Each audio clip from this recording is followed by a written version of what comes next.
Hello friends, চলে এসেছি আজকে একটা নতুন রেসিপি নিয়ে। আজকে শীতের যা যা ভেজিটেবলস আছে টুকটাক আমরা সব নিয়ে এসেছি, তো সেগুলো দিয়েই একটা ঘ্যাট মতন তৈরি করব। তো চলো রেসিপিটা স্টার্ট করা যাক। প্রথমে দেখতেই পেলেন যে ভেজিটেবলসগুলো ছিল সেগুলো আমরা সিদ্ধ করে রেখে দিয়েছিলাম আগে দিয়ে।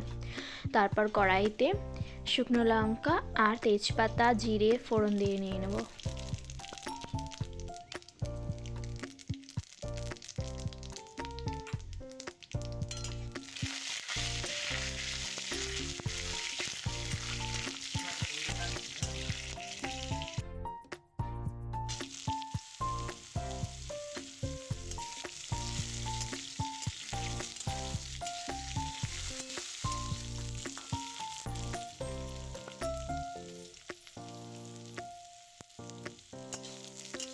তারপর এই ফোড়নে আমরা একে একে সব ভেজিসগুলো অ্যাড করব। বেগুনটা ফার্স্টে অ্যাড করে নিয়েছিলাম কারণ বেগুনটা সিদ্ধ করা হয়নি, তাই ওটা ফার্স্টে অ্যাড করে কিছুক্ষণ ভেজে নিয়েছিলাম। তরকারিগুলো ভাজা হতে থাক, ততক্ষণ আমি কিছু কথা শেয়ার করি আপনাদের সাথে। তো আমার না কয়েকদিন ধরেই দেখছি আমি আমার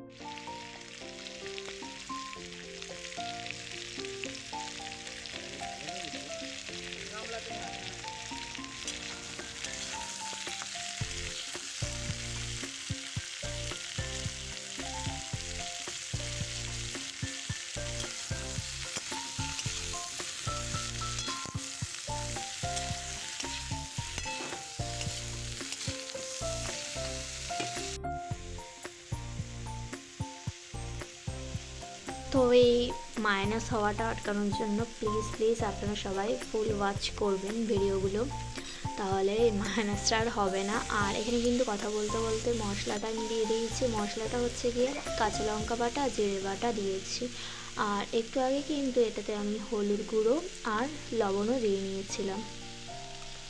এরপর মশলাটা দিয়ে কিছুক্ষণ কষিয়ে নিয়ে এতে সামান্য সামান্য করে জল দিয়ে নেড়ে চেড়ে নেব।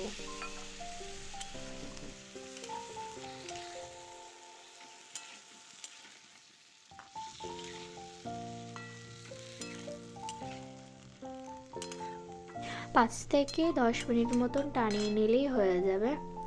আর বন্ধুরা বিশ্বাস করবেন না, এতটা টেস্টি হয় না এই মিক্স ভেজিটেবলসের যে ঘ্যাট হোক বা তরকারি হোক, যে যেটাই বলে, খুবই ভালো লাগে খেতে। অবশ্যই কিন্তু একবার আপনারা ট্রাই করে দেখবেন। আর এখানে কিন্তু কটা আমাদের কাছে যে চুনো মাছ হয় সেগুলো ভেজে রেখেছিলাম, চুনো মাছ ভাজা দিয়ে দিয়েছিলাম, তো এর টেস্ট আরও বেশি বেড়ে গেছিলো। আপনারা কিন্তু চাইলে এতে চিংড়ি মাছও দিতে পারেন, খুবই টেস্টি লাগে খেতে।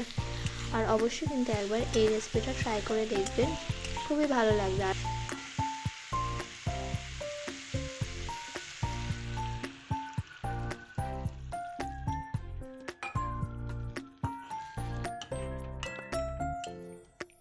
তো ফ্রেন্ডস, আমাদের কথা বলতে বলতে রান্নাও কিন্তু কমপ্লিট হয়ে গেছে। এই যে দেখতেই পাচ্ছেন, এটা দিয়ে কিন্তু এক থালা ভাত অনায়াসে খাওয়া যায়। আপনারা কিন্তু অবশ্যই একবার ট্রাই করে দেখবেন। আজকের মতন এইটুকুই, দেখা হবে নেক্সট ভিডিওতে। টাটা।